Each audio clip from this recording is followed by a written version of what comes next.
People have traveled far and wide to be here, some closer than others. But the fact that we've all made it here safely is fantastic. And the energy levels are just pouring in. I want to, first of all, start off by saying thank you to the people who have assisted in forming the Institute. I don't think that this Institute would exist in the form it does today without the hard work that Peter has put into it. It's not necessarily only about developing your own leadership style, but developing a leadership network which is going to make a huge impact on this continent. As Sean mentioned, we spent a long time, probably 2 years, after our initial discussions talking about what can we do once we get our grey hair or our white hair, what can we do for Africa? And we came up with this idea of leadership, because there is a deficit of leadership right around the world. And it's so important for Africa that we thought this is where we must focus our efforts. You did go over time, but in my culture, because you are senior, I just kept quiet. This fellowship has been an amazing journey for me. I've been with the fellowship now since I started in 2007, and now participate as a board member. We will provide the leadership experiences for you to do better as leaders. But what we would really like is for this group of alumni to be the ones who are driving the change on the continent and really making a difference. I'm a firm believer that the future of Africa lies in our actions, it lies in the work that we do. One of my favorite sort of expressions is it's all about the work. And so for me, it's wonderful to see people who are already doing amazing work across the continent and to think about the ways we can amplify that work. I have never been listed as a speaker at any Tutu function. And indeed, the further force in that was when Peter was thinking of the next speaker. He wasn't thinking of me, he was thinking of Jackie. So we're 10 years old. The foundation is laid, but what's next? And with the solid foundation, how do we then build from it? For me, the fellowship means one of two things. One, that there's a network of people, a body of people that are going to be with my life for the rest of my life.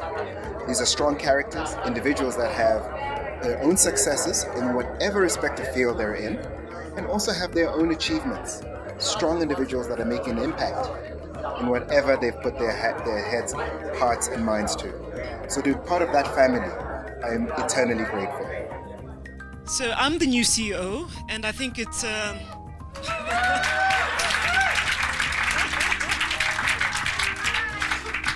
in case you didn't know, yes. I hope that, and especially as CEO now, that as a collective, we're able to change the trajectory of the African development. We're able to influence key institutions that make decisions, that we're able to interact with the decision makers in a way that puts Africa on a more favorable path. So as individuals, the Tutu Fellows are amazing and they're doing great work in their individual capacities, but I'd like to harness the power of the collective. And today in Africa, I've been promoted Vice President General Manager for Africa region, but it's not like Vice President sometimes, but I'm only one head ahead of the CEO there's only one person ahead, top 300 US company, without going a single degree. The only degree ever I got is Tutu and Oxford University.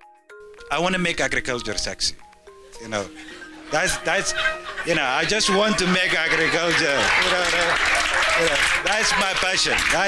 That what wakes me up in the morning is just, because, if I ask you, many of you here, if your child comes in the night and says, I want to be a farmer, what do you will say then? Oh, wow. We know that 60 to 80% of the people who are doing subsistence agricultural farming, which is what feeds us, actually are women. But we know that they own less than 1% of the land that they work. We know that they are actually not able to go and access loans to be able to plow the fields that they plow. I am one of those people who actually completely believes that the answers for Africa lie in Africa. It's really true. To me, it's not rhetoric and it's not a politically correct saying. When you look at this continent, it has been so well endowed with amazing wealth and resources, literally from under the earth, our earth, over and above our earth. You look at Africans, you now can't talk anymore of Africa not having the capacity or the people with the education and the knowledge to take the natural wealth that we've been given and be able to process it into products that can be put on the world stages. I also even got more excited when I heard there's a Tutu name to it. Because I think we all know who he is, and we all know how unique he is. But I remember hearing many times when people say, just be yourself. I kept remembering Desmond Tutu, Archbishop Desmond Tutu.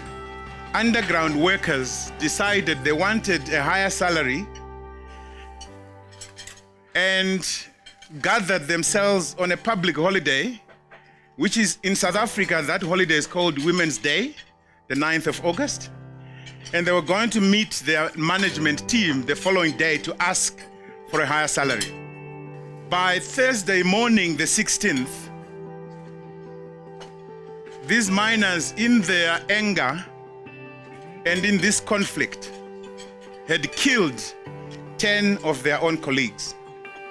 It ended at 4:30 on the 16th of August, when the government, South African police, fired on those workers and killed 34 of them.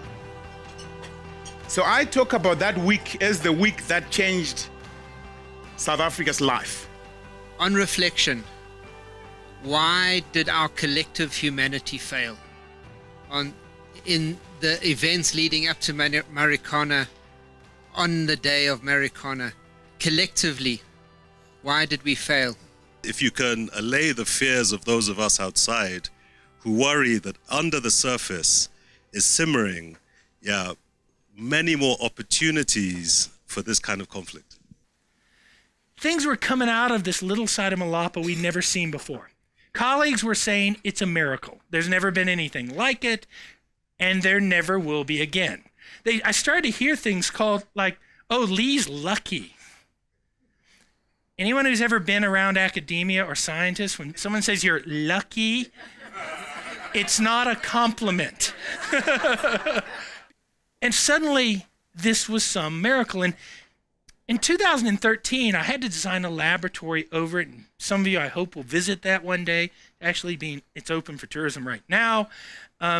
Because we were finding things like organics and things 2 million years old. We had to do this entirely different structure to protect sites, and I was locked out of the site. We'd built this giant science program. We'd published everything that had come out of the ground. It was a phenomena, and I realized I made a terrible mistake. I hadn't been exploring since Matthew said, Dad, I found a fossil. Not once. Every one of those sites I mapped with Google Earth is a doorway or a window into that subterranean world. There are hundreds, if not thousands, of kilometers of underground system here. I'd looked at them back in the 1990s without much success because there was a mythology around that anything underground was valueless because it was new. There are animals still living in these things. There are leopards out here, hyenas, things like that. The old things are in the older caves that are eroded on the surface. This weekend has meant, for me personally, a big part of the journey. It's a milestone. Each individual that has participated this weekend has brought something to the table, has made a meaningful contribution from whatever they're doing into what we're trying to achieve as young African leaders. First of all, you've got someone standing up here who claims to want to talk about inclusive Africa in the future, and I know absolutely nothing, right? Because so many of the things I've certainly taken for granted in terms of the direction of history and where we're going as a continent, as a planet, are really being shaken by 2016 and the things that are happening in 2016. That's just a reality, right?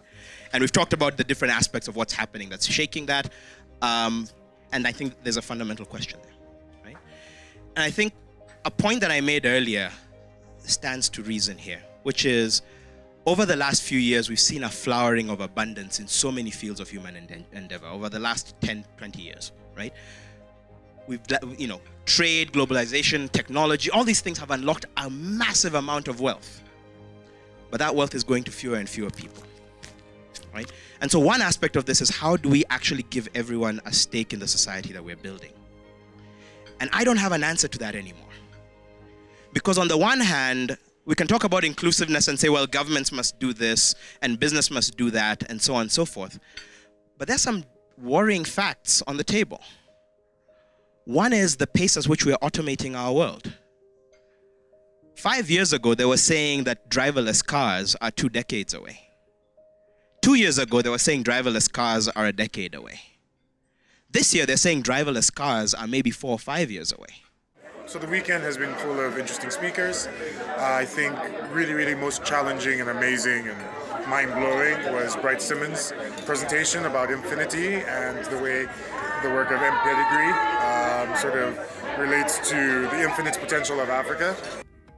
I think starting from a very small idea, myself not being a technologist, not being involved in the pharmaceutical industry at all before I entered, not being involved in manufacturing, and having a very small idea of connecting consumers to quality data at the point of purchase, I begin to realize that by scaling up the idea from moment to moment and taking every opportunity, we can infinitely expand into a wide range of possibilities.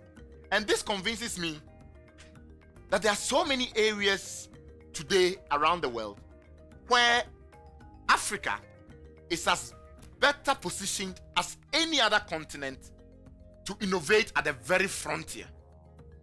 There is, like I gave you an example of traceability, where there are countries in Africa now that are ahead. Kenya will be ahead in the agricultural sector by the end of December, I think. Because from 1st November onwards, every single seed certified in Kenya is being tracked.